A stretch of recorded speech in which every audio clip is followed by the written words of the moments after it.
નમસ્કાર મિત્રો, આજે તમારી સામે એક સરસ મજાનો દાખલો લઈને હું આવ્યો છું. તો સૌપ્રથમ આપણે તેની રકમ વાંચીએ. ઘડિયાળમાં સાંજના 5 વાગ્યા હોય તો મિનિટ કાંટો અને કલાક કાંટો કેટલા અંશનો ખૂણો બનાવશે? મિત્રો, આના માટેની એક સરસ મજાની ટ્રીક છે, હું તમને સમજાવું છું. અહીંયા કેટલા વાગ્યા છે? 5. તો એને ગુણ્યા 30 કરવાનું. કેટલું? 30. તો 150 અંશનો ખૂણો બનશે. તો અહીંયા બી જવાબ આવશે. આ કેમ આવ્યું મિત્રો, હું તમને સમજાવું. અહીંયા જુઓ તો આ બંને 12 અને 3 વચ્ચે 90 અંશનો ખૂણો બને. કેટલા અંશનો? 90 અંશનો. અને એની અંદર ગાળા કેટલા આવ્યા છે? 3.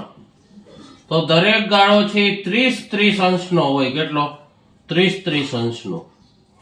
જો તમે આમ સરવાળો કરશો તો પણ જવાબ 150 આવશે.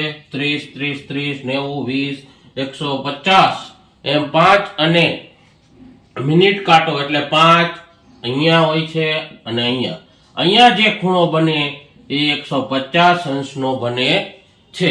તો ઘડિયાળના દાખલા મિત્રો પૂછ્યા હોય તો 1 12 અને 1 એટલે એની વચ્ચે 60 અંશનો ખૂણો 30 અંશનો ખૂણો હોય છે. એટલે કોઈ પણ આપણને સમય આપેલો હોય છે તેને 150 વડે ગુણાકાર કરવાથી આપણને કેટલા અંશનો ખૂણો મળે તે જવાબ મળે છે. અહીંયા 150 અંશ આવશે. Thank you.